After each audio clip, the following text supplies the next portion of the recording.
अमित सुबह से बहुत परेशान है। उसके हाथ खून से सने हुए हैं। वह बाथरूम में अपने हाथों से खून हटाने की कोशिश करता है।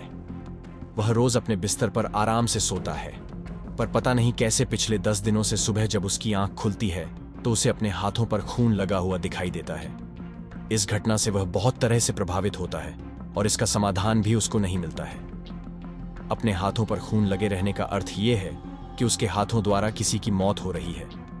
यह बात भी बहुत ही खतरनाक है। लेकिन आगे बढ़ने से पहले हमारी इस मेहनत के लिए हमारे वीडियो को लाइक और चैनल को सब्सक्राइब जरूर कीजिए।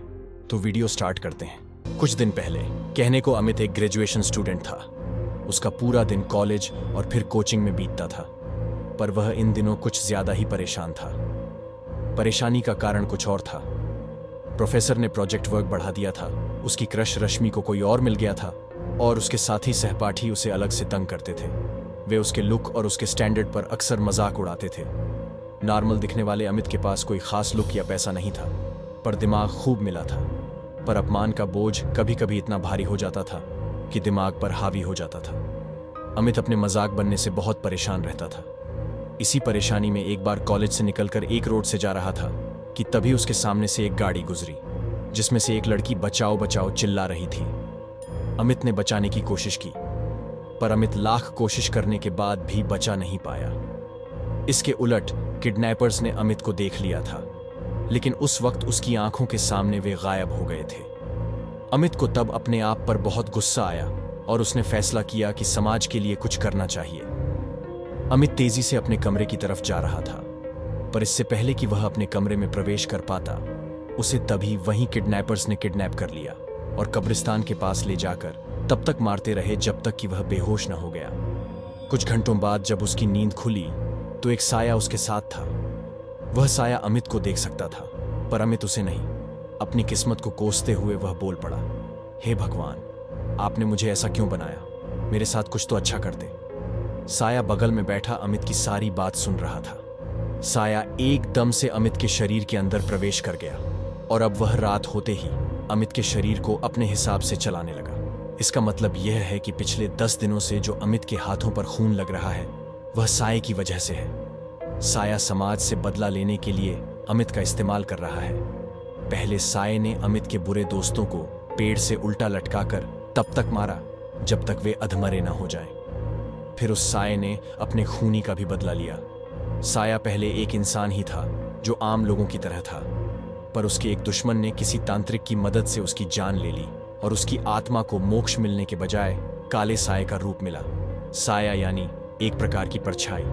और अब तो हद हो गई। कोई पुलिस थाने में जाकर पिछले कई साल की आपराधिक फाइल चुरा रहा है और अब पूरे शहर में रात में घूम घूम कर अपराधियों को खोज खोज कर मार रहा है।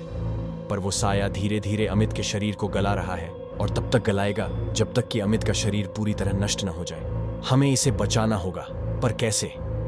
उसके शरीर से साये को अलग करना होगा। इसके लिए एक हवन करना होगा।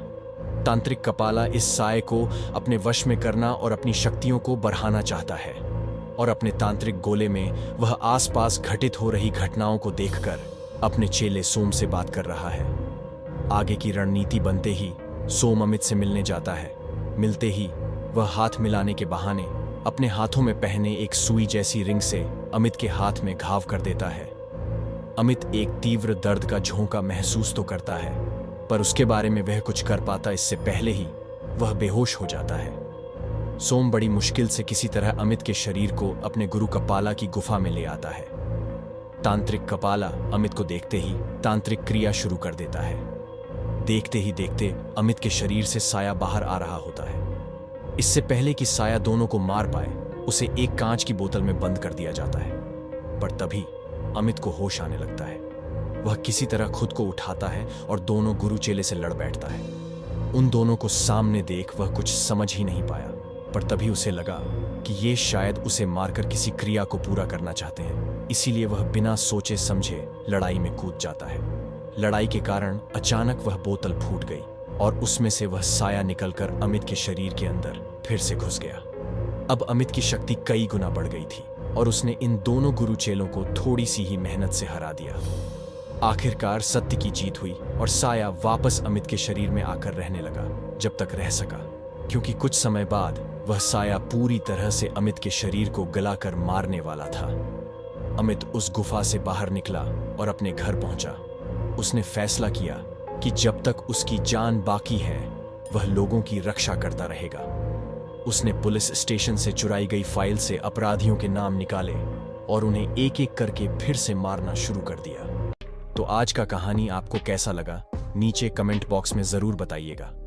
और ऐसी ही डरावनी और रोमांचक भरी कहानी देखने के लिए वीडियो को लाइक और चैनल को सब्सक्राइब जरूर कीजिएगा। मिलते हैं अगली वीडियो में।